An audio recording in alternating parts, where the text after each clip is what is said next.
మెదక్ జిల్లా కలెక్టర్ రాహుల్ రాజ్ టేక్మల్ మండలం వెంకటాపూర్ గ్రామంలో భారీ వర్షాల వరదల వల్ల దెబ్బతిన్న రోడ్లు పంట పొలాలను పరిశీలించారు.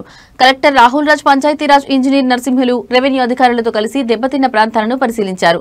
జిల్లాలో భారీ వర్షాల కారణంగా రోడ్లు, కల్వట్టులు, కాజ్వేలు కోతకు గురై రవాణా నిలిచిపోయిందని ఆయన తెలిపారు. యుద్ధ ప్రాతిపదికన తాత్కాలిక మరమ్మతులు చేసి రవాణాను వెంటనే పునరుద్దరిస్తున్నామని పేర్కొన్నారు. వరద నష్టాలను అంచనా వేసే పని వేగవంతంగా జరుగుతోందని, ముఖ్యంగా పంట నష్టాలపై నివేదికలు సిద్దం చేసి ప్రభుత్వానికి సమర్పిస్తున్నామని తెలిపారు. వరద సహాయక చర్యల అధికార యంత్రాంగం చురుకుగా పనిచేస్తోందని, నష్ట నివేదికలు సిద్దం చేసి ప్రభుత్వానికి పంపుతామని ఆయన స్పష్టం చేశారు.